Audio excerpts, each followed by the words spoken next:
Buenos días jóvenes, ¿cómo están? Bienvenidos nuevamente al auditorio aquí de la Facultad de Arquitectura. Nos agrada muchísimo que pues ya vamos llegando al cinturón de la actividad presencial con ustedes.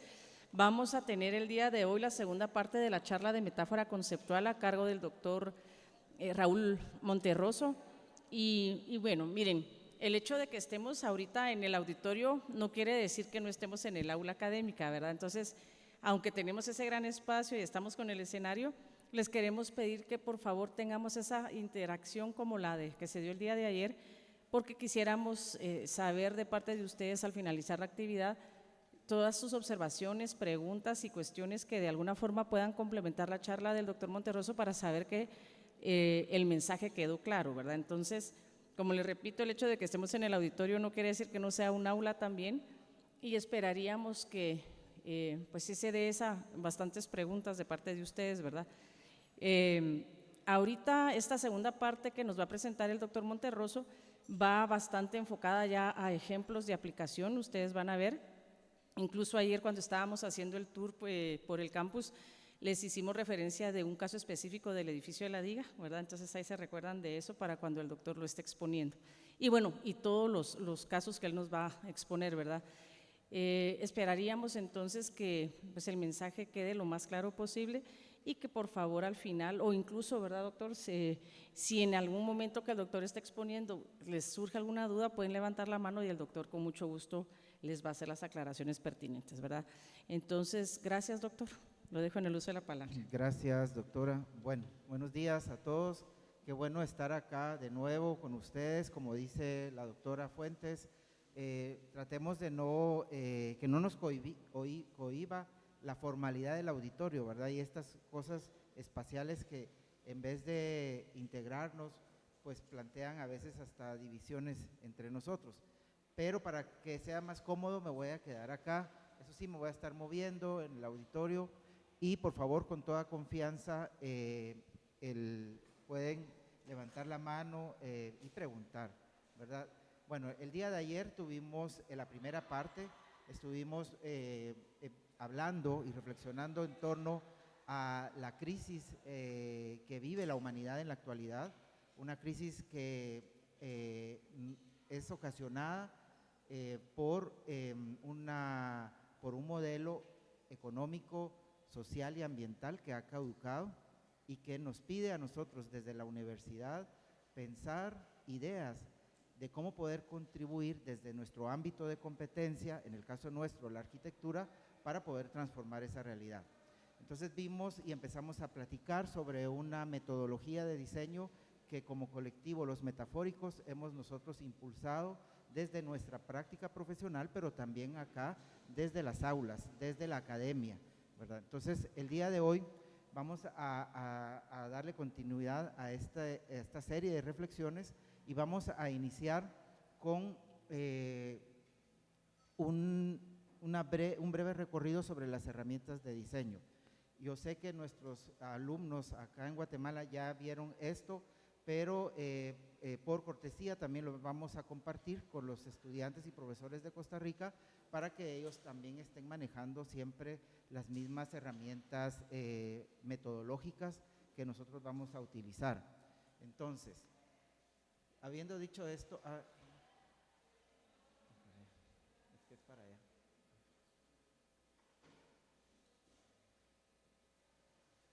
Habiendo dicho esto, perdón, bueno, las herramientas de diseño para el proceso creativo del diseño arquitectónico.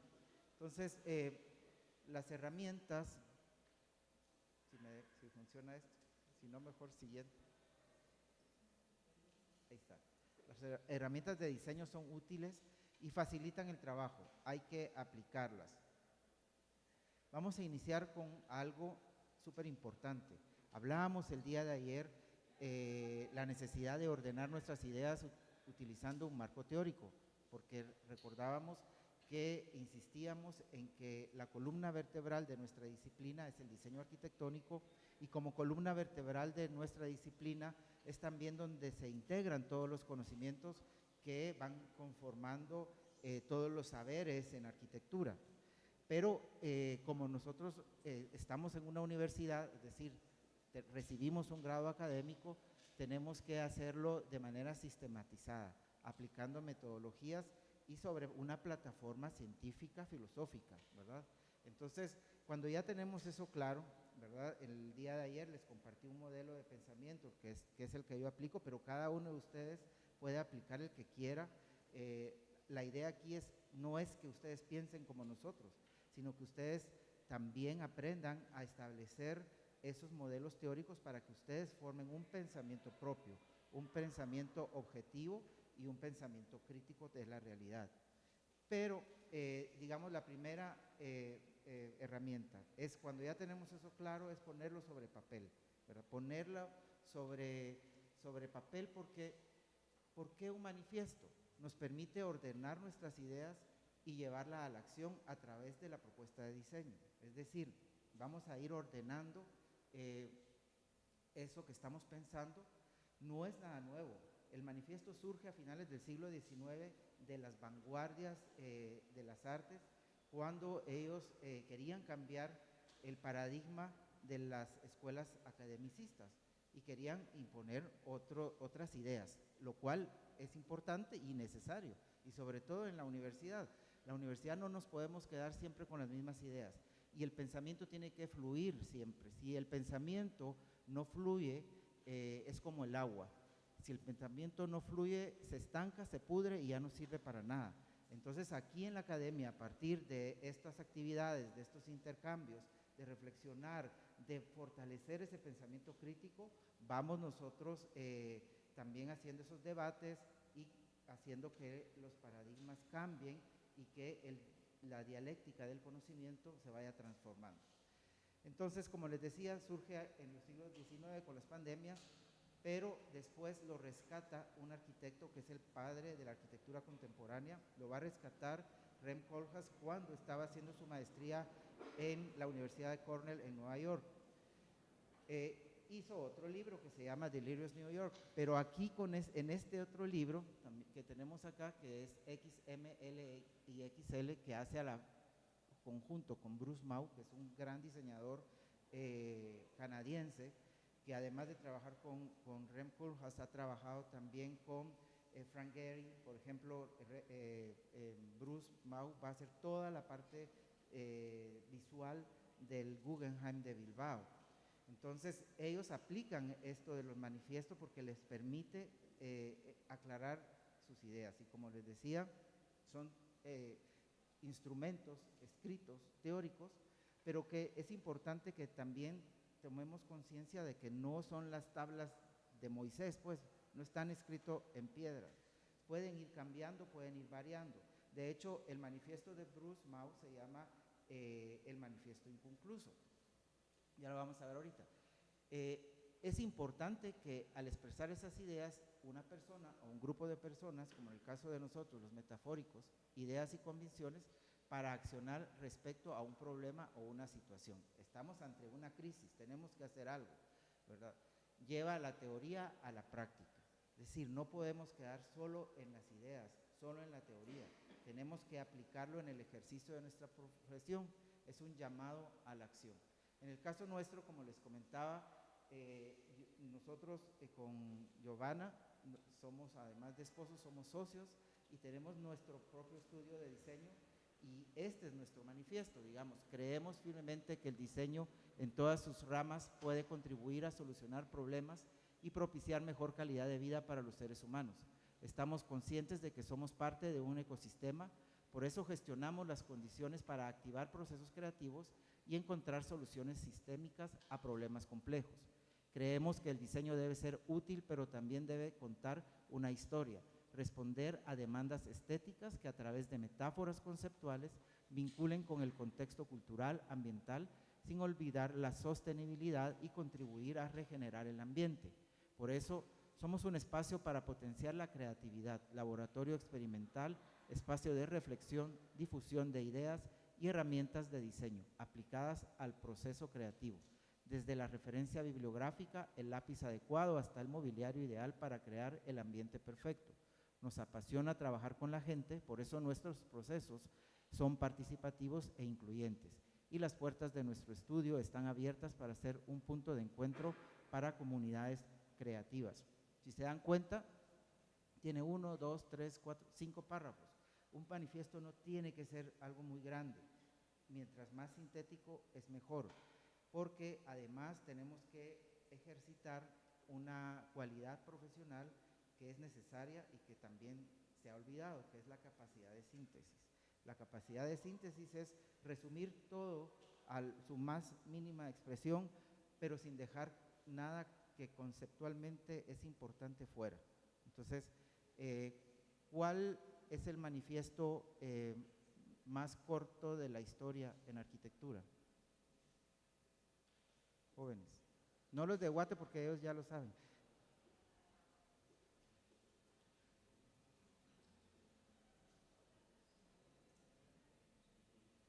Ese, justo, cabal, sí, pero ¿cuál? Menos es más, exacto. Menos es más es justo el manifiesto más sintético de toda la historia. Mies van der Rohe resume todos sus postulados teóricos ahí, ¿verdad? Entonces, en la medida que nosotros podamos resumirlo lo más sintético que se pueda, pues vamos a estar prácticamente trabajando con lo esencial de nuestras ideas, ¿verdad? Este es nuestro espacio, está en el centro histórico de la zona 1 de Guatemala, en un edificio moderno. Son bienvenidos cuando quieran visitarnos, están las puertas abiertas. Bueno, otra herramienta importante, el mood board. El mood board lo vamos a tomar prestado del diseño de interiores. En el diseño de interiores es donde han prácticamente trabajado más este tablero de ideas o tablero de inspiración. Es un tablero donde vamos registrando ideas, materiales, colores que podríamos o nos gustaría usar en el proyecto. Este es un ejemplo también de una remodelación para unos baños que trabajamos en el estudio para el Club Italiano. Y por ejemplo, aquí teníamos nosotros algunos elementos inspiracionales de la cultura contemporánea, moderna, digamos, italiana, porque la Casa Club del Club Italiano en la zona 10 tiene un edificio patrimonial que fue hecho aproximadamente a mediados del siglo XX. Entonces también había que aproximarse desde esa perspectiva. Y tomamos como referencia una película que es un ícono de Federico Fellini, La Dolce Vita, y unos almacenes que hay en Italia, en Milán, que se llaman La Rinascente. Y entonces empezamos a trabajar con los materiales y a ordenar qué era lo que queríamos. Empezamos a decidir, bueno, queremos que el baño de mujeres esté sobre el mármol, era importante porque el mármol está vinculado a la cultura italiana, y queremos que las variables cromáticas del baño de mujeres sea tirándole al uso del mármol y al dorado, mientras que el de hombres al uso del mármol y al acero. Así lo presentamos a los clientes, que en este caso era la directiva del club, y ese es el resultado final. El bocetaje. El bocetaje es otra herramienta de diseño importante, ¿verdad? ¿Por qué? Porque nos va a permitir transmitir lo que estamos pensando, ¿verdad? Recordemos que platicábamos el día de ayer la importancia de que entendamos que nosotros pues visualizamos las cosas antes de que las cosas existan. Nosotros estamos imaginando, es parte del proceso de creativo, ¿verdad? Imaginar y luego empezar a mover las cosas en nuestra mente, ¿verdad? Pero tenemos que comunicarlo, tenemos que transmitirlo a otras personas que a lo mejor no en su cabeza, no es que no tengan la capacidad, sino lo que pasa es que no todos tenemos las mismas habilidades y no todos podemos, digamos, manejar el lenguaje abstracto del dibujo. Entonces es importante que tengamos esa herramienta. Yo platicábamos el día de ayer con uno de sus compañeros que nos estaba mostrando su libreta de cómo va dibujando. Yo también, bueno, esto lo hice con el iPad y podemos ir mezclando también la tecnología, ¿verdad? Yo uso una aplicación que se llama Morpholio Trace y esa me permite trabajar a mano alzada, pero nunca he dejado de usar mis cuadernos tradicionales con que me permite pues dibujar, ¿verdad? Y transmitir la idea. Es un medio de expresión para ir planteando de manera gráfica nuestras ideas para solucionar el problema espacial. Otra herramienta es el storyboard. Esta herramienta la vamos a tomar prestada de la cinematografía, porque los directores de cine van planteando lo que sucede, ¿verdad?, en una serie de dibujos que se llaman storyboard, ¿verdad?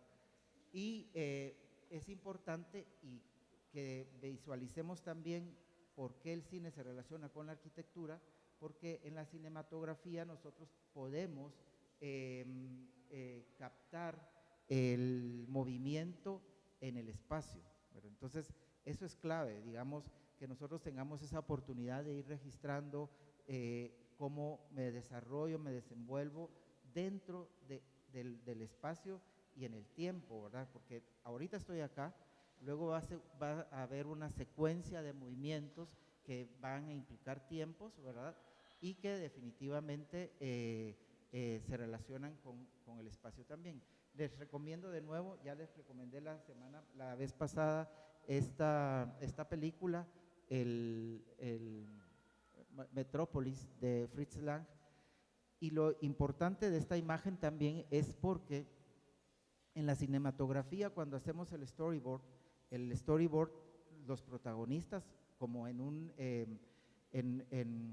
una caricatura, ¿verdad?, como en un cómic, los protagonistas son los importantes. Pero cuando nosotros aplicamos esta herramienta para diseñar experiencias espaciales, lo que va a hacer la protagonista es la arquitectura. Y obviamente necesitamos gente y elementos que nos den ideas de la escala y de la proporción, pero aquí no le vamos a dar más importancia digamos que a los protagonistas, sino al espacio, porque nos va a servir para analizar el espacio. Complementa el bocetaje porque lo vamos a hacer a mano, porque agrega análisis y propuesta al espacio. Registra con conceptos un orden lógico del recorrido y las experiencias sensoriales que queremos que los usuarios vivan en tiempo y en espacio. Esto es clave porque fíjense que hemos insistido desde ayer, ¿verdad? Y de eso se trata esta serie de charlas, la importancia y la necesidad de ir ya dando el brinco, de cambiar ese paradigma de diseñar desde la escuela funcionalista racionalista que nos enseñaba a diseñar a partir de diagramas y plantas, a diseñar a partir de la experiencia espacial. Los diagramas de funcionamiento no es que no sirvan, por supuesto que sí sirven, pero sirven para validar la idea, ¿verdad?, para poder someterla a esa validación, para ver si funciona, porque por supuesto que tiene que funcionar, si no sería solo un espacio escultórico, no sería arquitectura, pero no van a generar el espacio como tal, ¿verdad? Son herramientas para validar el funcionamiento de la arquitectura, ¿verdad? Entonces, eso es clave que lo entendamos también. Es la herramienta que nos permite diseñar, como les decía, a partir de la experiencia espacial y no solo a partir de una planta. Vamos de una vez diseñando a partir de esos bocetos que estamos plasmando en el storyboard. Ojo, ahorita aquí todo esto tiene una secuencia lineal que nosotros le hemos dado para que tenga una lógica didáctica, pero esto no necesariamente lo tenemos que ir haciendo en ese orden. La creatividad también puede irse haciendo utilizando y aplicando el pensamiento paralelo. Recuérdense que el proceso creativo es divergente, ¿verdad? Vamos a empezar con muchas ideas, con lluvia de ideas, pero tenemos que ir tomando decisiones y tenemos que ir descartando algunas cosas, ¿verdad? Por ejemplo, podemos tener el mood board y a la par podemos tener el storyboard y podemos pensar que en el mood board teníamos una pared de cristal y después ya nos dimos cuenta que no funciona porque en el storyboard no se ve bien, entonces vamos a cambiar el mood board. Y todo eso lo tenemos que ir haciendo en simultáneo, ¿verdad? Ya no es un proceso lineal. Para presentarlo, lo presentamos de una manera secuencial lineal, pero no es necesariamente que sea lineal. Les vamos a compartir entonces una serie de ejemplos que nosotros hemos aplicado, porque como les decíamos, los hemos aplicado como diseñadores, nos han pagado por esto, no estamos aquí hablando fumadas, como decimos en Guatemala, charla con ustedes, ¿verdad? Sino que esto se ha validado también digamos que en nuestra experiencia profesional en el exterior. Este es un trabajo que hicimos con Giovanna para la Municipalidad de Quetzaltenango, para el INGUAT, y era la remodelación revitalización de un parque urbano en la ciudad de Quetzaltenango. Aquí empezamos a ordenar algunas ideas, ¿verdad? Recuérdense que hablábamos del tema de que estamos muy comprometidos con la sostenibilidad, con la regeneración, ¿verdad? Empezamos a poner algunos postulados que queríamos que nosotros nos ayudaran a tomar las decisiones de intervención. No estamos separados ni somos superiores a la naturaleza, todos somos parte de ecosistemas complejos, los seres humanos también somos parte integral de los mismos, generando relaciones de interdependencia que pueden garantizar la sobrevivencia de la especie humana, no como algo superior, sino como parte del ecosistema. Todo esto también es importante que para que el fundamento teórico, ¿verdad?, sea sólido, que nosotros revisemos todo lo que se ha hecho, digamos, que revisemos toda la parte del marco teórico, quienes han trabajado en arquitectura desde Vitruvio para acá, pero también es importante que nosotros hagamos una revisión del estado del arte. El estado del arte es quienes están trabajando sobre las ideas que estamos nosotros teniendo en mente en este momento. Y para eso nosotros, por ejemplo, en el estudio tomamos en consideración a Daniel Christian Wall, que es un arquitecto diseñador que escribió un libro que se llama Diseñando Culturas Regenerativas. Entonces, eso es clave también porque tenemos que ir contrastando los fundamentos teóricos que existen prácticamente desde Vitruvio, que es el primer teórico de la arquitectura, que de hecho, sea de paso, ya hablaba también de la importancia de considerar los aspectos ambientales a la hora de diseñar, hasta los que están pensando lo último, ¿verdad? Lo más fresco, porque les decía, es un proceso científico, ¿verdad? No, por supuesto que nos exponemos a experiencias estéticas, pero somos profesionales y somos también científicos, ¿verdad? Trabajamos con el espacio como nuestro campo de trabajo. Diseñamos para sistemas vivos con enfoque sostenible, restaurativo y regenerativo, respeto por los árboles y reciclaje de arquitectura. Entonces también tratar de aprovechar las construcciones existentes, tratar de demoler lo menos posible, reutilizar lo que está y acondicionarlo para que tenga mejores usos. Y aquí, por ejemplo, tenemos ya un mapa de nuestras referencias conceptuales. Acá vamos a ver todo lo que nosotros decidimos ordenar y tomar como referentes desde el punto de vista de arquitectura del paisaje, porque recuérdense que estábamos trabajando en un parque, ¿verdad? Entonces tenemos a Iñaki Echeverría, un paisajista, Richard Foreman, ecología del paisaje, a Roberto Burle Marx, que les hablábamos ya en el recorrido el día de ayer, que fue uno de los primeros paisajistas del movimiento moderno en Brasil, Mario Shetland, paisajista mexicano también.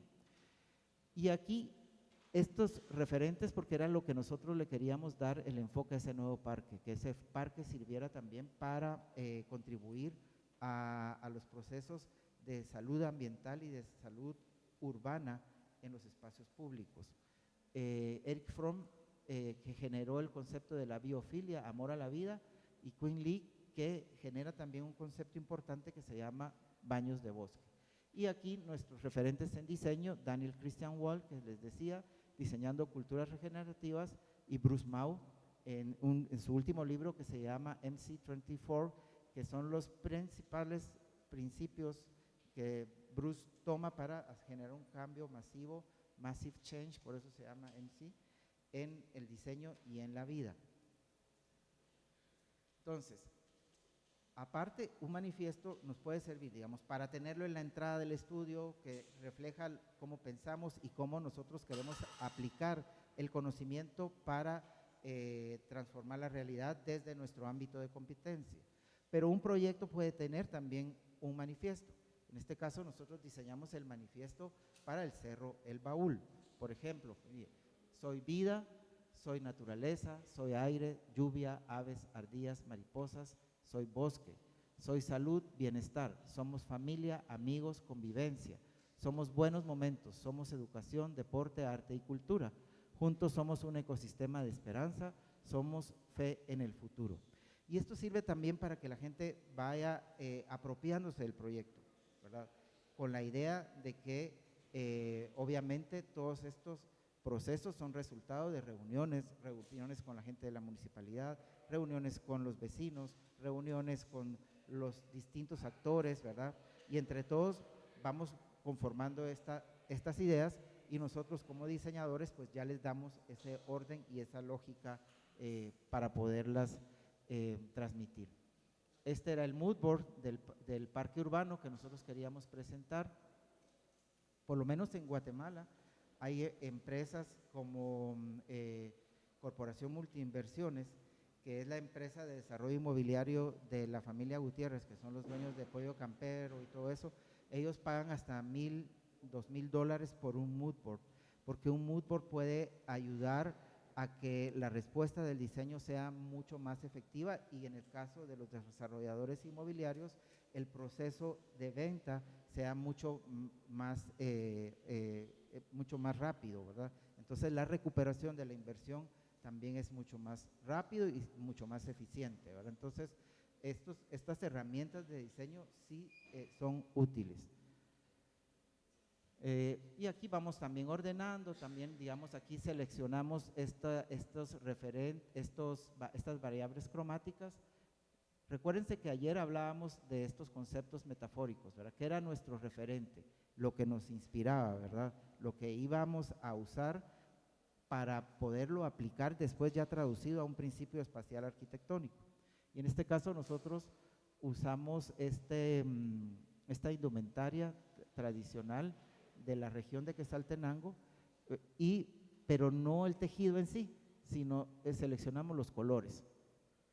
Y teníamos estos referentes culturales y los referentes naturales, ¿verdad?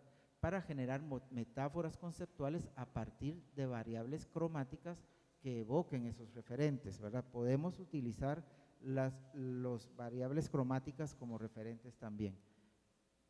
Entonces aquí hay ya una serie de bocetos, ¿verdad? Que estábamos trabajando, ¿verdad? No vamos a enseñar el resultado final porque al final de cuentas lo que nos interesa acá es el proceso.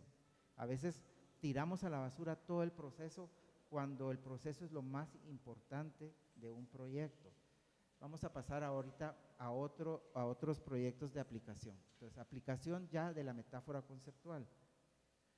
Recordemos un poco lo que hablábamos de ayer, la metáfora conceptual nos va a ayudar a que la arquitectura recupere su condición de expresión cultural y que recupere esa condición de expresión cultural a partir de que nosotros podamos darle sentido y contenido al mensaje que nosotros queremos transmitir.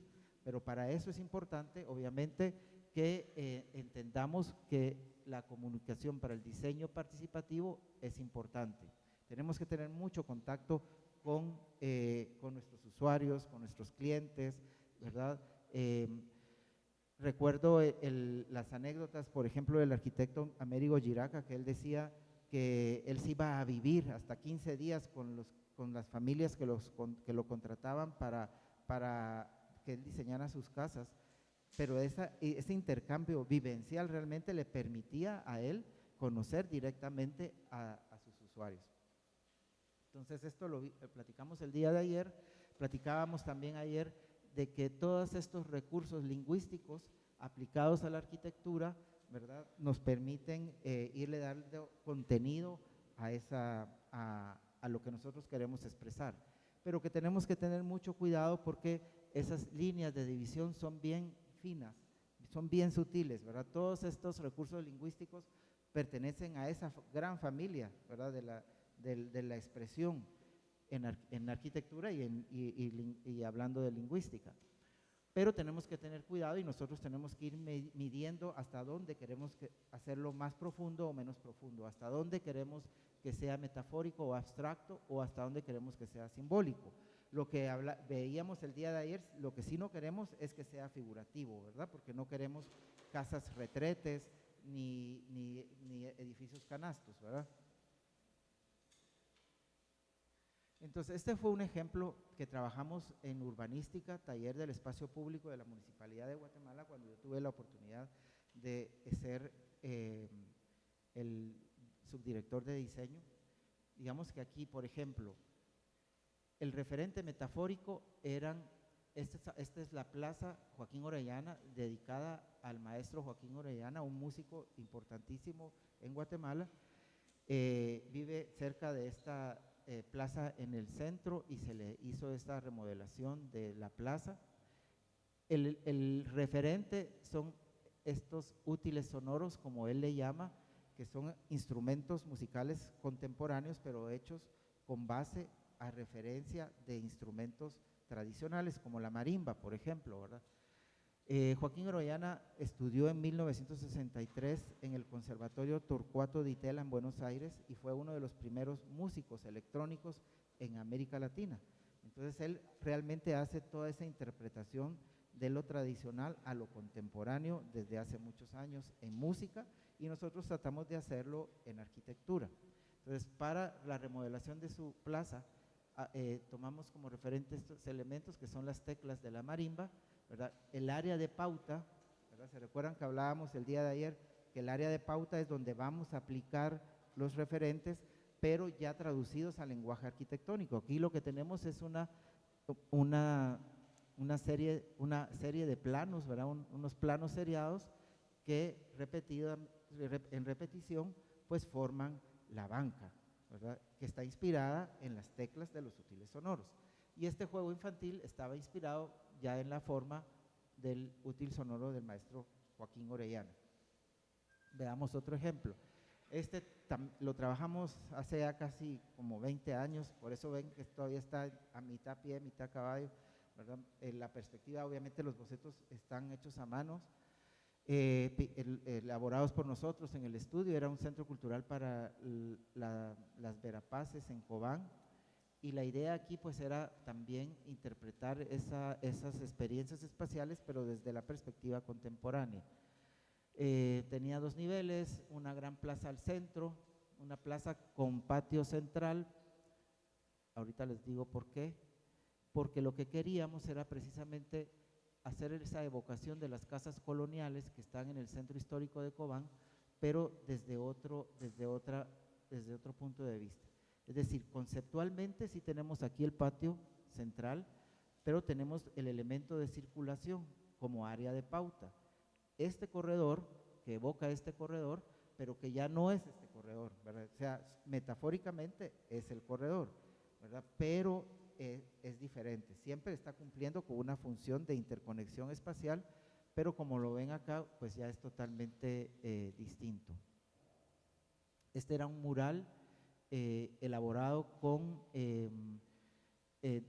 técnicas ancestrales, pero usando como materia prima el chile cobanero, que es un picante típico del lugar, ¿verdad? Entonces la idea era como ponerlo con claras de yema, utilizando las técnicas tradicionales, y que la gente pues pudiera ver esa textura, ¿verdad? En ese muro que era para ingresar a esta sala de teatro número 2.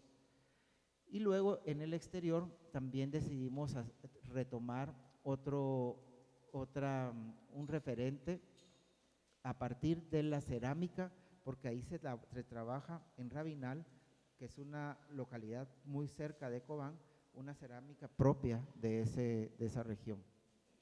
Entonces, inspirados también en una intervención que ya había hecho Enrique Miralles en el mercado del mercado de la, ¿cómo se llama ese mercado? De la recolección en Barcelona, en España, y que pixelearon las frutas y las verduras. Santa Catarina, sí, es que se llama como el parque de la casa, pero no me recuerdo.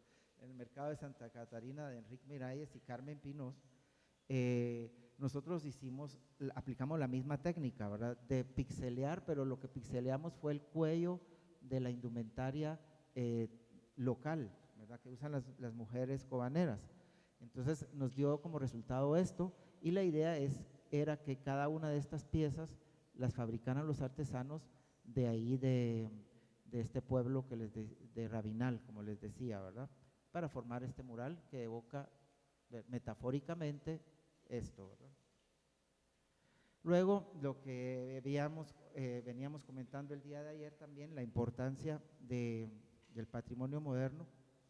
Ayer que hicimos el recorrido en el 2010, del 2010 al 2014 tuve la oportunidad de ser el coordinador general de planificación de la universidad y ahí impulsamos una serie de acciones, ¿verdad? Con la idea esto también de que el patrimonio no es un candado, sino que es una llave de oportunidad, pero hay que saber hacer las cosas, ¿verdad? Hay que hacer las cosas con fundamento. Entonces se declara la importancia patrimonial del campus que recorrimos el día de ayer y empezamos también a formar un consejo académico de diseño que le pusimos en esa época y estaba integrado, pues ahí estaba la doctora Fuentes, el arquitecto Maco Vivar, el arquitecto Miguel Álvarez, toda una serie de profesores que habíamos invitado precisamente para ir elaborando esas propuestas porque definitivamente pues la universidad crece y necesita infraestructura, pero lo que queríamos era evitar pues los errores que hemos comentado, ¿verdad? Como ampliaciones inadecuadas, ¿verdad? Sin tomar en cuenta el patrimonio. Entonces, esta era nuestra propuesta para el edificio de la DIGA, que era el que les comentaba el día de ayer la doctora Fuentes, ¿verdad? Se recuerdan que vimos y aquí hay un gran mural. Nosotros sí teníamos el mural, pero más como en relieve, ¿verdad? Teníamos este gran portal acá y estos parteluces, porque conceptualmente lo que queríamos era utilizar conceptos de la arquitectura moderna, no repetir, ¿verdad? Y como decíamos, ni mucho menos caricaturizar los elementos de la arquitectura moderna, ¿verdad? Como lamentablemente vimos ayer que se caricaturiza las columnas de rectoría en esos corredores, ¿verdad? Que rompen el criterio del campus y que generan esos elementos masivos, ¿verdad? Entonces, no tenemos que caricaturizar, tampoco tenemos que hacer una aproximación folcloricista a nuestro patrimonio, sino tenemos que hacer una aproximación que tome en cuenta conceptualmente lo importante, que nos evoque eso, pero que sea contemporáneo.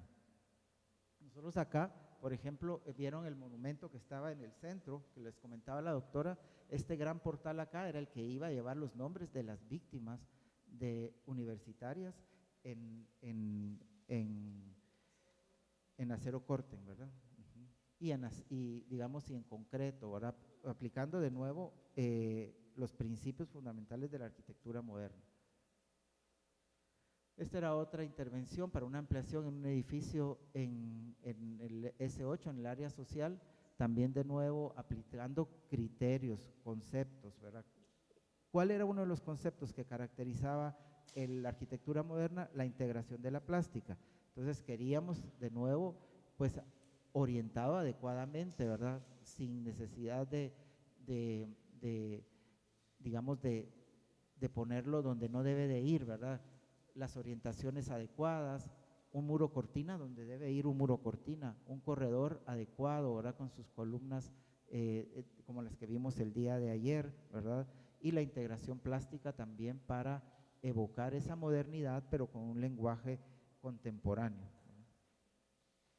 Bueno, ya este es otro ejemplo que trabajamos en el estudio, es el Museo Silvanus Morley para el Parque Nacional Tikal, también por invitación del Instituto Guatemalteco de Turismo.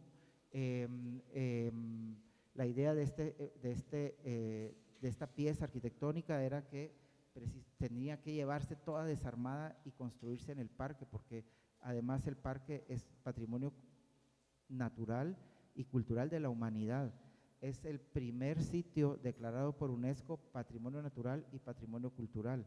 Entonces, teníamos que tener mucho cuidado, ¿verdad? Entonces, la idea era también ser sobrios, ser lo suficientemente humildes para que el elemento solo se viera como un juego de volúmenes nada más, que iba a contener pues el importante acervo que se quiere mostrar en el parque. Entonces acá, después de la investigación, decidimos adoptar como referente metafórico el arco maya. Vimos el basamento, que tiene una inclinación de 71 grados, y el arco maya, que tiene una inclinación de 98 grados. De nuevo, acá no vamos a hacer una reproducción caricaturesca de la arquitectura maya, sino vamos a evocar conceptualmente un principio. En este caso, el arco maya, la inclinación de los 98 grados para generar este atrio que nos sirve de transición entre el espacio exterior y el espacio interior, ¿verdad? del museo. Y entonces, nuestro referente acá es el arco maya. Las áreas de pauta es donde estamos aplicando esos elementos de referencia, ¿verdad? Esa inclinación de 98 grados, conceptualmente nada más. No estamos reproduciendo ninguna pirámide, solo estamos aplicando un concepto, ¿verdad? Para que nos evoque ese espacio. Y de nuevo, ese vuelve a aparecer en la entrada principal, pero no como una copia, sino solo utilizando el concepto del arco maya de 98 grados para que nos haga ese vínculo y esa relación con esa arquitectura. Además, este espacio de transición estaba cubierto con esta especie de pérgola elaborada de manera paramétrica para generar también estas proyecciones, y que estas proyecciones a la hora de trabajar con el sol nos evocaran también a los tejidos mayas, ¿verdad?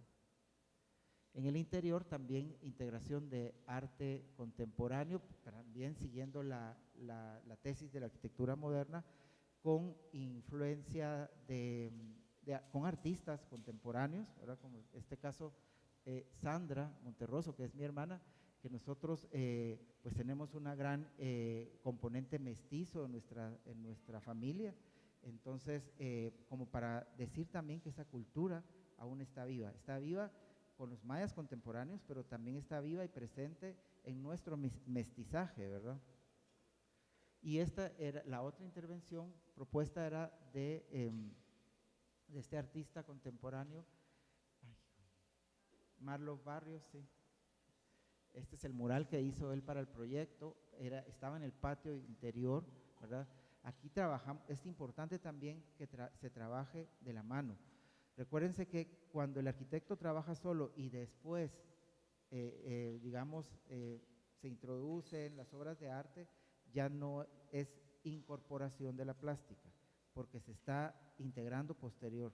Pero cuando se trabaja junto, cuando estamos los artistas, los arquitectos trabajando juntos, desde el principio es integración plástica, ¿verdad?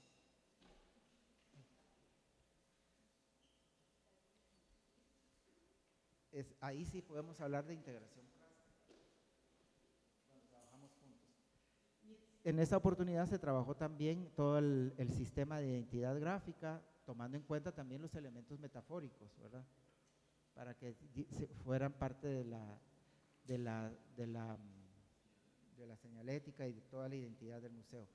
Aquí les voy a compartir luego el vínculo del video, porque no lo pudimos cargar. Y ya para terminar, solo quiero compartir con ustedes también otra experiencia en donde aplicamos también esta metodología. Todavía finalizando la pandemia, la organización Nueva Narrativa, que es una organización no lucrativa, me invita a colaborar con ellos en el diseño de este espacio que se llamaría no museo, museo de futuros. Realmente es pensar precisamente en cómo queremos visualizar nosotros en el futuro. De nuevo, otra vez, ordenando nuestras ideas, ¿verdad? Viajar al pasado. ¿Qué queríamos de este espacio? Viajar al pasado para imaginar el futuro, entender quiénes somos los guatemaltecos. Como parte del ecosistema de proyectos Nueva Narrativa, surge la necesidad de impulsar las condiciones para generar espacios seguros y estimulantes que permitan a guatemaltecos y visitantes plantearse las siguientes preguntas, ¿verdad? Las preguntas eran: ¿de dónde venimos? ¿Quiénes somos? ¿Por qué estamos como estamos? ¿Y a dónde queremos ir como sociedad, ¿verdad? Entonces, este espacio pretende ser una cápsula del tiempo para viajar a través de la historia, conocer el pasado, entender el presente y activar procesos de inteligencia colectiva que nos permitan diseñar escenarios futuros. Ay.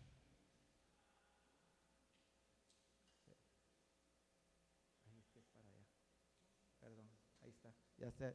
Este es el mood board que se diseñó para ese proyecto, ¿verdad? Vean, aquí tiene, digamos que de nuevo aparece Daniel Christian Wall, el patrón sintrópico y simbólico y simbiótico de la vida nos ofrece la alternativa de co-crear abundancia compartida en vez de escasez competitiva. Era como un paradigma, como una antítesis al modelo económico actual, que es lo que venimos hablando siempre. Entonces, ¿cómo lo queríamos nosotros visualizar? Como un espacio para la transformación y regeneración colectiva, espacio para la conexión de la inteligencia colectiva, la creatividad y las culturas regenerativas para la transformación de Guatemala. Y aquí aparecen una serie de espacios que nos inspiraban, ¿verdad? La cantina Antinori en Italia, totalmente contemporánea, el pabellón de Chile en la Expo Milano de 2015, por ejemplo, pensando en qué sistemas constructivos queríamos utilizar, qué materiales de construcción queríamos utilizar. También pensábamos en dos principalmente. Este es el storyboard ya de cada una de las escenas. Por supuesto que hay todo un trabajo museológico y museográfico detrás de esto también, ¿verdad? Esto nada más son los bocetos que trabajábamos en las reuniones de diseño. Las reuniones de diseño también son importantes y son claves, ¿verdad? Porque no solo se hace una reunión o una visita al sitio, sino tenemos que hacer reuniones constantes. Prácticamente este proyecto, todas las reuniones eran los lunes a las 9 de la mañana para poder sacarlo adelante, ¿verdad? Aquí están ya el boceto final, porque obviamente hay otro montón de bocetos que dieron lugar finalmente a esto. Queríamos que todo fuera una sola superficie, que se generara un gran atrio en la entrada y que las áreas de exposiciones estuviesen acá. Y al final prevalecieron dos criterios: tomar como referente al jaguar, porque el jaguar nos identifica como guatemaltecos, el Balam, el gran jaguar, que también reinterpreta, por ejemplo, Resinos en el Teatro Nacional. Y aquí la idea era invitar a una serie de artesanos a que elaboraran estas piezas cerámicas para que el cerámico recubriera todas las envolventes del espacio propuesto. Y había otra propuesta también. Recuérdense que trabajamos con propuestas, ya no es la última palabra, ¿verdad? La otra era, siendo Guatemala un país de árboles, de vocación forestal, trabajar con maderas pues obviamente provenientes de bosques certificados y de bosques que estuviesen manejados adecuadamente desde un punto de vista ambiental. De hecho, maderas guatemaltecas se están utilizando ahorita para la restauración del puente de Brooklyn en Nueva York. Entonces decíamos, ¿por qué nosotros no las usamos también como un sistema constructivo? Y entonces se pensó en esta opción, pero aquí el tinte iba a ser elaborado con técnicas ancestrales que los mayas usaban también ya para darle esa variable cromática a sus elementos arquitectónicos y sus utensilios. Entonces aquí iba a ser con una técnica que es el añil, que se está recuperando también del conocimiento ancestral para poderle dar ese pigmento azul, que es un azul muy típico que vamos a ver en las expresiones mayas, desde Bonampak, Tikal y Copán. Entonces, ya para ir concluyendo, digamos que es lo que hemos hablado el día de hoy. El manifiesto como fundamento teórico importante. Empezamos imaginando, ¿verdad? Y todo esto lo vamos ya sistematizando y lo vamos ordenando, porque no se trata, no somos, o sea, por supuesto que hay muchos arquitectos que son músicos, que son pintores. Eso sucede porque definitivamente estamos expuestos a muchas manifestaciones estéticas, pero nosotros no somos artistas. Nosotros tenemos que seguir un proceso científico, ¿verdad?, para el diseño, y aparte después otro proceso científico para la construcción, ¿verdad?, para llevar a cabo eso que está en nuestra mente, y después un proceso científico también para la operación y el mantenimiento. Y cuando esas piezas arquitectónicas se vuelven ya patrimonio, también un proceso científico para su conservación, para su recuperación, para su puesta en valor, ¿verdad? Entonces, somos profesionales, entonces todo está ordenado y todo está sistematizado, ¿verdad? Ya no es una fórmula secreta, ya no es inspiración divina, ¿verdad? Sino que, obviamente, gracias a Dios tenemos la oportunidad de estar acá, pero lo podemos sistematizar y compartir, ¿verdad? Entonces, tenemos el manifiesto como fundamento teórico de nuestras ideas, son personales, cada quien lo puede hacer. Tenemos la imaginación, que poco a poco vamos plasmando en el mood board, en el storyboard, vamos viendo los referentes, porque a partir de la investigación aprendemos a identificar qué podemos utilizar como referente, ¿verdad? Y luego pues vamos ya aplicando esos conceptos, traduciéndolos a elementos espaciales arquitectónicos que nos permiten ya definir algunas propuestas, algunas premisas, ¿verdad?, preliminares, y ya para una elaboración de una propuesta de diseño final. Entonces, ¿qué hemos visto a partir de la metáfora conceptual como metodología aplicada al diseño arquitectónico? Que es algo que nos permite diseñar a partir de la experiencia espacial, que es una metodología que nos ayuda a quitarnos la camisa de fuerza que es el funcionalismo racionalista, y ya no diseñar solo a partir de una planta, ¿verdad?, sino diseñar a partir de los sentidos, a partir de las emociones, y que además nos ayuda también de manera consciente y de manera intencional, con una intención clara y definida, ¿verdad?, con fundamento teórico y filosófico, darle un sentido y contenido que busca identificarnos con nuestras raíces, pero generando un lenguaje totalmente contemporáneo, ¿verdad?, para ser parte de nuestro momento histórico, ¿verdad? Entonces, yo por ahí me quedo, les doy de nuevo las gracias y quedo a su disposición para cualquier duda o comentario que tengan al respecto. Gracias.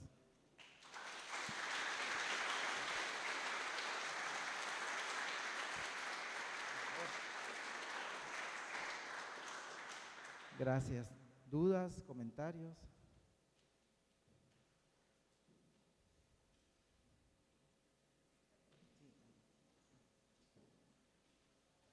Vamos a usar el micrófono porque se está grabando, entonces para que quede grabado y después se sube el video.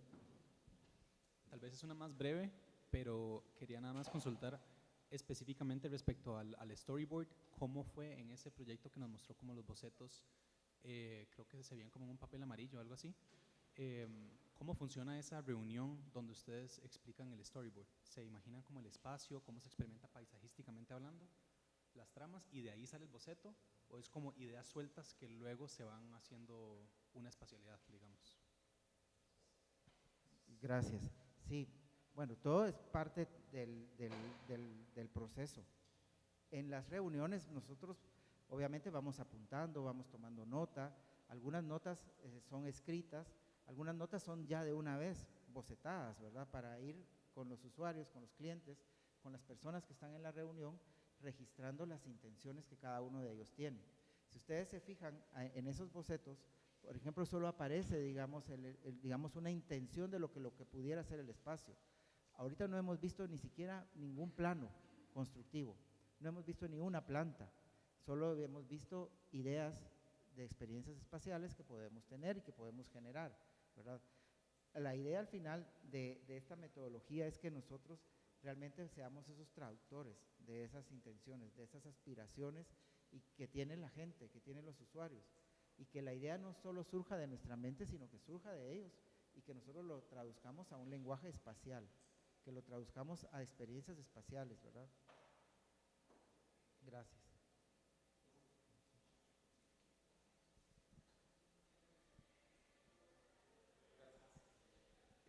Raúl, claro, la pregunta mía es un poco didáctica en el sentido de cómo se pasa de la premisa, que es como el resultado de los instrumentos y de la posición, digamos, teórica, ideológica del diseñador, llegas a eso, a las premisas, y luego de las premisas pasás a la propuesta de diseño.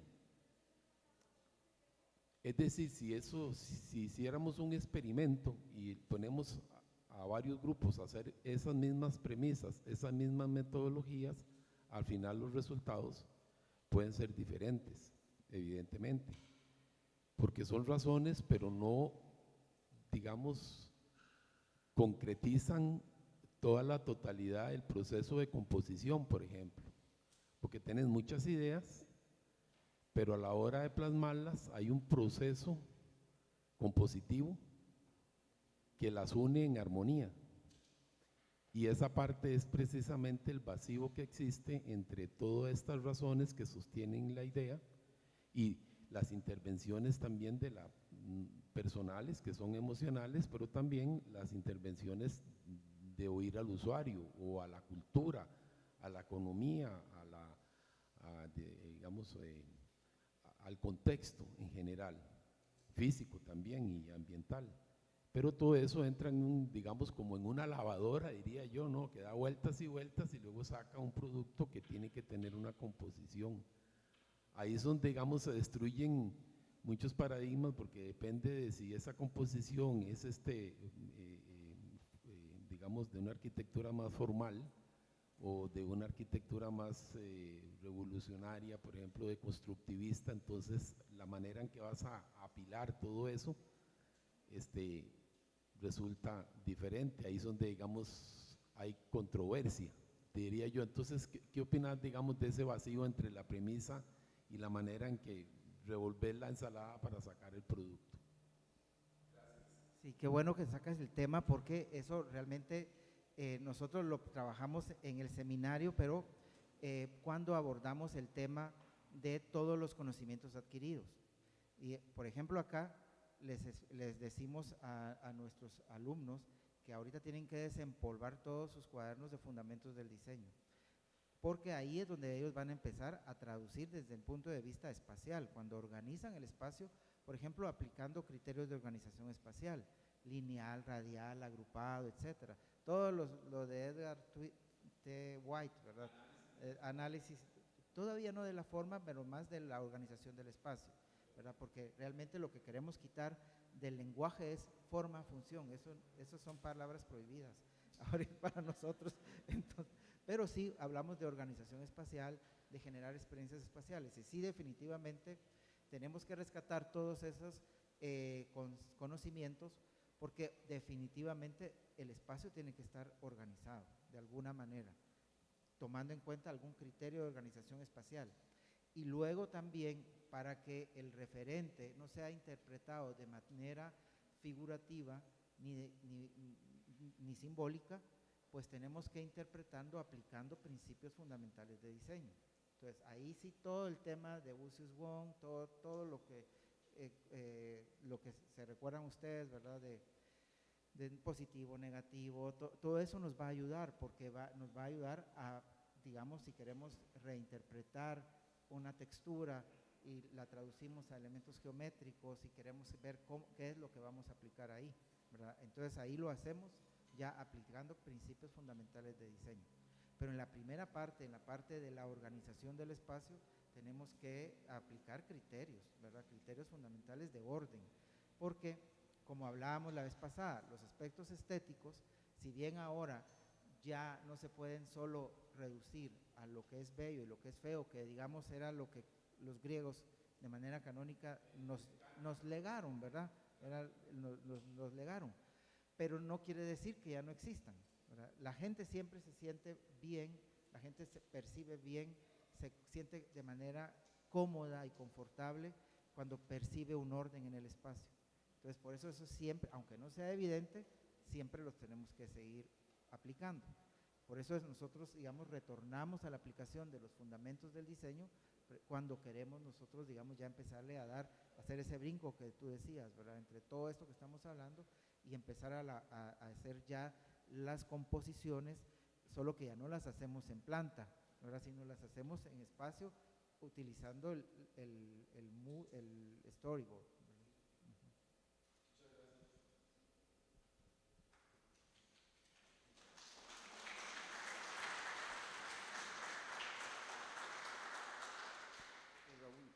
quisiera preguntarte, porque ya desde el punto de vista de cómo se estructura la escuela de ustedes, digamos, la metodología esta, la metáfora conceptual, ustedes la están elaborando en nivel de diseño 4 y está, por lo que yo entiendo, está como muy conectada con los fundamentos del diseño, que son los cursos previos.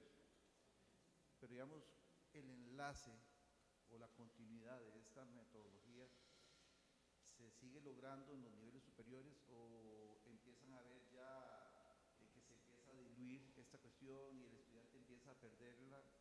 A nosotros nos pasa mucho, digamos que hay cosas que se hacen en niveles inferiores que llegan a niveles superiores y están olvidadas. ¿Han logrado ustedes de que se mantengan en la memoria del estudiante en todo su proceso o tienen el mismo problema que nosotros? Que parecen como que se resetean, cada curso que entran es un reseteo. Sí, bueno, tenemos el mismo problema siempre, pero a veces hemos logrado precisamente que trascienda, ¿verdad? De hecho, para nosotros es de suma agrado, por ejemplo, cuando de repente dejamos a ver a los estudiantes en diseño 4 y cuando ya los vemos, digamos, porque nos eligen asesores en el proyecto de graduación, los vemos que están aplicando la metodología, pues decimos que bueno, no la olvidó. Pero, digamos, hablando de las escuelas de arquitectura en nuestra escuela, en la Facultad de Arquitectura de la Universidad de San Carlos, luego de tantos años, desde su fundación, de ser una escuela funcionalista, racionalista, empieza primero con sus fundadores con una aproximación demasiado academicista, digamos, muy elitista y formal, ¿verdad? Porque la fundan precisamente arquitectos que habían estudiado afuera y que eran de la élite social económica de Guatemala.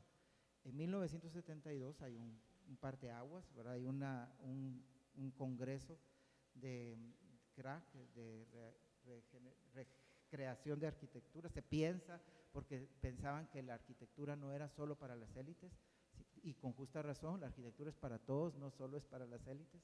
Y entonces la escuela se vuelve totalmente funcionalista, racionalista. Luego ya después, ya en el siglo XX, pues se van cambiando también los cuadros de profesores, ingresamos nuevos profesores, yo tuve la oportunidad de estudiar fuera en México, traigo también nuevos conocimientos, vamos con el grupo Los Metafóricos tratando de impulsar esto y surgen prácticamente 3 esfuerzos importantes, digamos, de grupos de profesores que están tratando de impulsar, ¿verdad? De alguna manera algo distinto al funcionalismo racionalista. Estaríamos nosotros los metafóricos, luego en diseño arquitectónico 5 estarían los profesores que impulsan la teoría de la forma basada mucho en la Gestalt y en lo que dio lugar precisamente a la Bauhaus, y luego los profesores de diseño 6 que están con el tema de la arquitectura topológica, ¿verdad? Que están trabajando solo formas y todo. Al final, nosotros creemos que está bien que los estudiantes cuenten con esas 3 formas diferentes de visualizar la arquitectura y nosotros lo que les decimos a los estudiantes también es que la metáfora conceptual se puede aplicar, aunque uno siga diseñando de manera funcionalista, racionalista, la podemos aplicar también. Si uno trabaja desde el punto de vista de la teoría de la forma, también se puede aplicar. Incluso en esta forma topológica podemos aplicar recursos metafóricos también para darle identidad a lo que estemos haciendo y que no se vea solo una forma sin sentido y sin contenido, ¿verdad?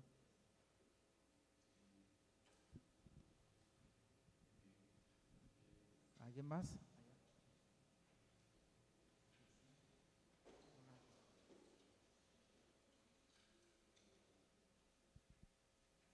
Muchas gracias. ¿Sí está funcionando? Muchas gracias. ¿Qué tal, compañeros? Muy buenas tardes, casi. A mí me encantaría poder realizar alguna pregunta compleja acerca de la filosofía de este tipo de metodologías, pero creo que a veces las respuestas que buscamos son las más esenciales y me gustaría preguntar al arquitecto Raúl Monterroso, en sencillas palabras, ¿cómo definiría usted esta metodología de metáfora? Bueno, gracias. Es compleja porque tenemos que sintetizar todo lo que hemos venido hablando, ¿verdad? Pero es una metodología que nos permite diseñar a partir de experiencias espaciales, con sentido y con contenido de lo que queremos expresar. ¿Alguien más?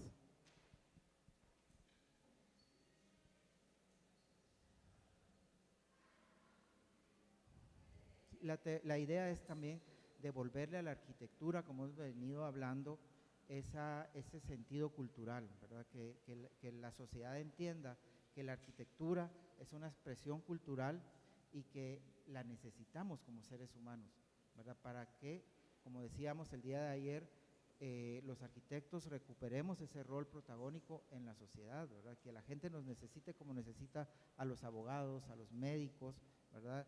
Y demostrarles también que todo esto es un proceso intelectual, ¿verdad? Que cuando presentamos la factura no nos digan, ay, todo eso vas a cobrarme por unos dibujitos. No, que vean que hay todo un trabajo intelectual que le da base a todo esto, ¿verdad? Que con base a toda una experiencia de conocimiento nosotros estamos haciendo estas propuestas, ¿verdad?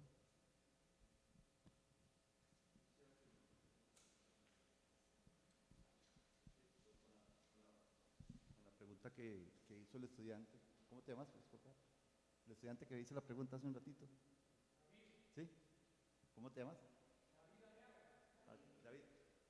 Me pareció muy interesante la pregunta de él, porque, digamos, mi interpretación es que, digamos, ustedes están haciendo una ruptura, digamos, con el proceso modernista de que la forma sigue la función y que prácticamente hubo un tiempo en que se nos enseñaba a nosotros a diseñar arquitectura a partir de plantas, empezar a hacer todas las soluciones funcionales y creíamos que eso era la arquitectura. Y después cuando venía el problema de empezar a trabajar la parte espacial y el lenguaje arquitectónico, pues venían esos grandes problemas de que lo que los estudiantes, yo, siendo estudiante, era destruir una planta y no saber qué hacer con ella. Yo en esta metodología que ustedes plantean, lo que veo, digamos, es un pensamiento muy postmoderno de que es el espacio, la esencia de la arquitectura. La función ya de por sí ya se va a dar y la parte funcional debería ser la parte más sencilla de resolver, porque realmente la arquitectura donde realmente nos lleva a hacer arquitecturas cuando tenemos dominio del espacio, dominio de la luz, las escalas, las proporciones, los lenguajes arquitectónicos, toda la parte semiológica que puede arrastrar la arquitectura. Y yo le veo una gran, digamos, oportunidad a través de la metáfora conceptual de poder lograr esas cosas, porque es cierto, ustedes no presentaron nada a partir de plantas, empezaron, me llamó mucho la atención el último proyecto que pusieron, que decía no museo, cuando hablaba de que una pared colorida era que podía ser manejada con artesanos, pero después pensaron que era madera y que iba a ser con técnicas ancestrales. Eso es muy participativo y también me acuerdo el diagramita que es como la cinta de Mobius que ustedes hablaban sobre ese ciclo de participativo. Siento que esas cosas solamente se ven en estas técnicas, o sea, en la parte de la forma sigue la función, nunca veríamos esas oportunidades de hacer arquitectura. Entonces, digamos, yo eso es lo que le contestaría a David, de lo que yo he ido aprendiendo, de lo que Raúl nos ha explicado en las últimas 2 charlas, y que creo que es una gran oportunidad para que sigamos, los estudiantes de arquitectura de nosotros, que sigamos en esa misma línea de que, al menos, bueno, los que han estado con el taller conmigo, siempre hemos trabajado mucho la parte volumétrica, formal, lenguajes, espacios, y les decimos suave, suave, suave, todavía no se preocupen tanto por las funciones, o sea, porque si no se nos van a entiesar. Entonces, tal vez no le hemos puesto ese nombre como vos se los pones, pero sí creo que tenemos cierta similitud en la manera en que queremos abordar la arquitectura, y creo que es una manera ideal para poder lograr resultados. Muchas gracias. Sí, la idea es precisamente eso, ¿verdad? Es ir avanzando, generando nuevos paradigmas. No es fíjense que no estamos satanizando al funcionalismo racionalista. El funcionalismo racionalista funcionó y fue bueno para su momento histórico, para el momento que le tocó vivir, pero no nos podemos quedar ahí toda la vida, tenemos que ver otras formas de resolver y de aportar de manera creativa desde nuestro ámbito de competencia, que es la arquitectura, la organización del espacio, cómo podemos incidir, ¿verdad? Entonces, y generando pues propuestas que sean innovadoras, propuestas que diferencien y, como hablábamos el día de ayer, que comuniquen algo, que transmitan algo, ¿verdad? Gracias. Raúl, yo quisiera consultarte porque aunque tenemos realidades sociales, ambientales y culturales muy similares, nuestras condiciones patrimoniales y arqueológicas son muy diferentes. Quisiera preguntarte, como en nombre de los estudiantes de nosotros, ¿cuál sería la visión y la postura de ustedes como guatemaltecos que sí están rodeados y conviven con ese tipo de elementos a diario? ¿Cómo sería su postura a la hora de intervenir en una ciudad como la antigua Guatemala? Porque para nosotros ese elemento y ese conjunto arquitectónico no se da, no lo tenemos en nuestro contexto. Entonces quisiéramos saber la opinión de ustedes de cómo afrontar conceptualmente también un tipo de proyecto de esta naturaleza. Gracias por esa pregunta, porque realmente creo que es para todos, ¿verdad? Porque nos ubica ya en el ejercicio que vamos a empezar a trabajar desde el día de mañana. Bueno, ya lo estamos trabajando, porque todo esto es parte, digamos, del fundamento teórico que vamos a aplicar. Pero sí, como hablábamos, la metáfora conceptual nos permite, a partir de la investigación, por eso es importante también todo lo que vamos a hacer a partir del día de mañana, en la visita de campo el día sábado, porque ahí nosotros tenemos que empezar a registrar, tomar fotografías, tomar apuntes, tomar notas, entrevistar. Es clave que todos, jóvenes, ustedes hablen, traten de preguntarle al conservador, al doctor Javier Quiñones, todas las dudas que tengan, hasta dónde pueden actuar, hasta dónde no, ¿verdad? Todo eso. Pero lo más importante, y desde la metodología de la metáfora conceptual, es que después de hacer todo eso, ustedes empiecen ya un trabajo creativo de elegir uno o dos referentes. No se pierdan eligiendo muchos referentes, porque si no, todavía, como decíamos el día de ayer, el maestro Efraín Recinos es eso, un maestro, ¿verdad? Entonces, porque ya murió. Él podía manejar muchos referentes de manera simultánea y generar una obra maestra.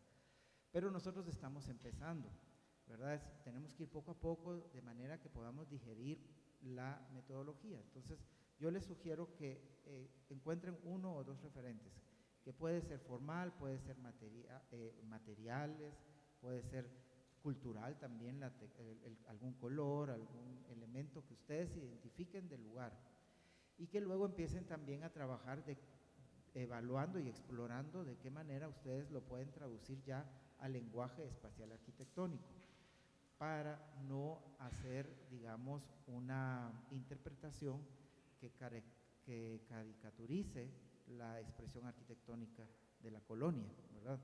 Ni mucho menos que la ridiculice, ¿verdad? Ni tampoco que la interprete de manera figurativa, ¿verdad? El referente prohibido de entradita va a ser el arco, ¿verdad? No podemos usar arcos de entrada, ¿para qué? Porque si no, también, como decíamos ayer, ¿verdad?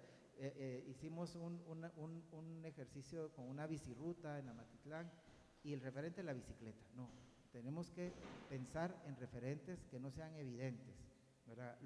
Que nos permitan evidenciar que hicimos un buen trabajo de investigación y que conocemos a fondo el contexto donde estamos trabajando, que conocemos la realidad física, que conocemos dónde vienen los vientos, cómo es la incidencia solar, cuál es el tipo de clima, qué vegetación hay, ¿verdad?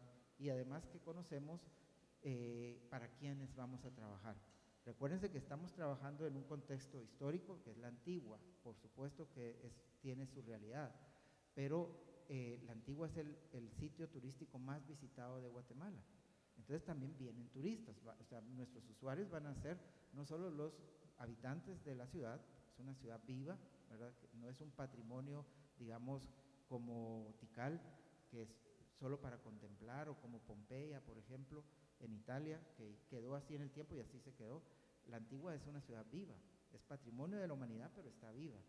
Entonces todo eso tenemos que tomarlo en cuenta a la hora de tomar decisiones de qué tipo de referente vamos a usar, cómo lo vamos a aplicar, cómo lo vamos a ir organizando lo que hablábamos, ¿verdad? En qué criterio de organización espacial queremos aplicar, qué principios fundamentales de diseño vamos a utilizar como elemento que nos permita llevar a un lenguaje espacial arquitectónico lo que estamos haciendo. Ahora, recuérdense que el día de ayer o antier, los funcionarios del Consejo y el doctor Quiñones dijeron el área que íbamos a trabajar. Nosotros no vamos a hacer, digamos, una intervención en el monumento, sino que el museo y todas las áreas que tenemos que generar, las bodegas y todo eso, están en el sitio, pero no vamos a tocar las ruinas, ¿verdad? Pero sí tenemos que hacer una aproximación que tome en cuenta todo eso, ¿verdad? Entonces creo que es una buena pregunta porque aclara muchas dudas de parte de los estudiantes. Pero la idea no es ridicularizar, ¿verdad? Ni caricaturizarlo, ni hacer una aproximación folcloricista, sino que totalmente conceptual, ¿verdad? Y metafórico, obviamente, que los referentes tendrán que surgir de ahí de la antigua, ¿verdad?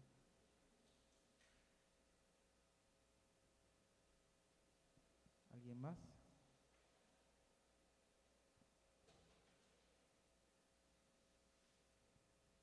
Bueno, entonces estamos, le voy a darle la palabra a la doctora para las últimas instrucciones.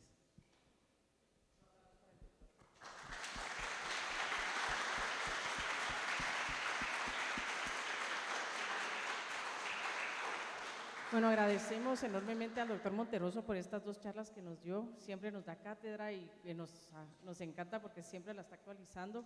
Como pues ustedes han escuchado, esa es la metodología de diseño que se ha usado durante varios años, y adicionalmente a generar ese despertar creativo partiendo de otras instancias.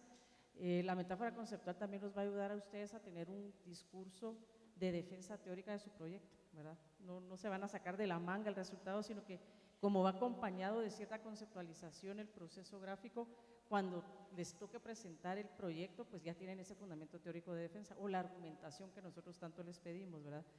Y por otro lado, también entrenamos al estudiante en ese sentido para que el lenguaje técnico se utilice con propiedad, ¿verdad? Ayer hacíamos la broma en la noche que ya no van a decir el coso del cosito o el chunche, no, porque cada cosa tiene su nombre, ¿verdad? Apropiadamente, y a la hora de, sobre todo ustedes que este proyecto lo van a presentar ante las autoridades del Consejo, si está bien argumentado, aunque tal vez rompa un poco lo esperado o lo que generalmente se ha trabajado en Antigua Guatemala, pues si tiene el fundamento es para que lo consideren las autoridades, ¿verdad? Por supuesto que nosotros no venimos a cambiar la normativa, que es bastante rígida, y eso lo hablábamos con el profesor Azufeifa en reuniones con el doctor Quiñones, ¿verdad? ¿Qué tanto se podía? Nosotros aquí decimos elevar esa fumada. Obviamente tiene que haber ciertos equilibrios porque estamos interviniendo un patrimonio que está, como ustedes saben, es patrimonio de la humanidad, pero es una gran ventaja que no vamos a tocar el monumento per se, eso es lo bueno. Ayer nos hacían una pregunta que si es posible trabajar sótanos, y esa es una pregunta que nosotros les decíamos, por favor hágansela al conservador. Nosotros con mi socio hemos trabajado algunas situaciones en Antigua Guatemala, y lo primero que el Consejo de la Antigua hace cuando uno va a tramitar una licencia es hacer una excavación arqueológica. Por lo regular, y como les comentaba Gaby, todo el suelo de Antigua Guatemala tiene vestigio. Entonces, si por suerte cuando hacen la excavación no se encuentra nada, pues ahí sí que los planetas se alinean y se va de rodadita el proyecto. Pero si por mala suerte encuentran algo, hay que negociar con el Consejo de la Antigua cómo se va a tratar ese vestigio. Regularmente son ventanas arqueológicas lo que solicitan, pero si el vestigio arqueológico está como ocupando mucho del área, se cae el proyecto. Son cuestiones reales, ¿verdad?, que hemos vivido. A nosotros nos ha tocado votar un par de proyectos por eso, el cliente frustrado, pero bueno, es eso o nos vamos a la cárcel, ¿verdad?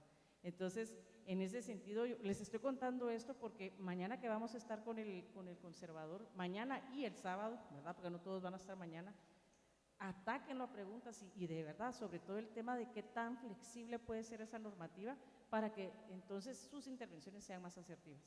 Con respecto de metáfora conceptual, al final van a lograr, como les digo, argumentar de una forma científica el proceso de diseño y la respuesta que le van a dar al cliente, pero más allá de eso hay que empatarlo con el tema legal, ¿verdad?, lamentablemente.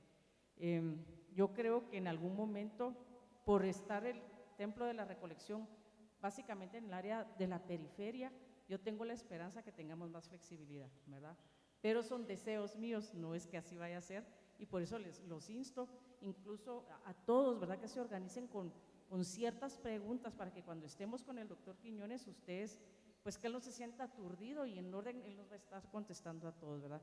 Yo les hablo desde mi experiencia que ha sido más de arquitectura habitacional, no de intervenir monumentos como el que vamos a intervenir, pero sí el suelo de Antigua está literalmente forrado, decimos nosotros, de vestigio arqueológico, entonces va a ser un loteriazo el tema de cambios de nivel en el caso que eso sea requerido, ¿verdad? Cuando vayamos a Casa Santo Domingo se van a dar cuenta ustedes que ahí sí hay algunos cambios de nivel, pero ese es un caso excepcional y en la normativa de la conservación estos casos se consideran como islas patrimoniales, entonces se les da un trato especial. Como Casa Santo Domingo, a pesar de que era un templo, en su momento fue católico, pero está ahorita bajo el resguardo de propiedad privada, entonces ellos tienen otro tipo de beneficios, si lo quieren ver así. Sin embargo, el Templo de la Recolección, que es donde nosotros vamos a trabajar, ahí sí no, eso sí es bien patrimonial de la nación, entonces tenemos que ser como muy cuidadosos cómo se va a intervenir, ¿verdad? Pero el tema de la metáfora conceptual no necesariamente se tiene que ir para abajo, ¿verdad? Y la idea, como les decíamos, era que ustedes traten de desempolvar todo lo que han aprendido a lo largo de la carrera, los fundamentos del diseño, para empezar a tener esa primera aproximación de conceptualizar sus propuestas. La recomendación que el doctor les hizo es fundamental, 1 o 2 referentes, no más de eso, ¿verdad? Pero sobre todo mucho bocetaje porque eso les va a ir modulando cómo va evolucionando esa propuesta, ¿verdad? Hacia dónde van ustedes mismos con su ojo van a poder definir si se fueron al abstracto profundo, si están a medias, ¿verdad? Pero si no hacen bocetaje, jóvenes, la verdad es como dar ese brinco. Nosotros decimos por iluminación divina cayeron a la propuesta y esa no es la idea, ¿verdad? Aparte de que la metáfora conceptual sustenta y da argumento teórico, también lo da gráfico. Y recuérdense que el cliente al final se deja llevar mucho por la parte ilustrativa. Entonces esperamos que esta herramienta de verdad les sirva, la vean como ese beneficio.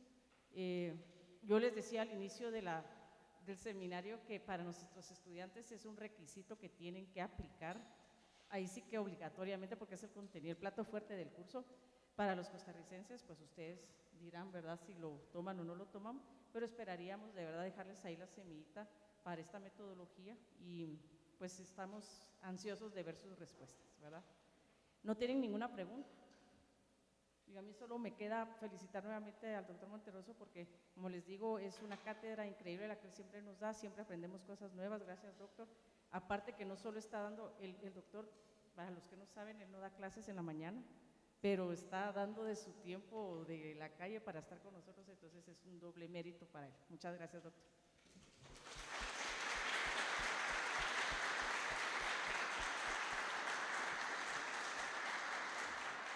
Bueno, les quiero pedir un gran favor. Fíjense que justamente ahorita vamos a hacer un cierre parcial de la actividad porque el decano no nos va a poder acompañar a la visita de mañana ni la del sábado, ya tiene compromisos adquiridos. Pero lo tenemos programado para hacer el cierre académico a la 1 de la tarde. Entonces, tenemos 15 minutos para estirarnos, si quieren dar una su vueltecita, ir al baño, y a la 1 de la tarde los esperamos de vuelta acá, por favor. Muchas gracias.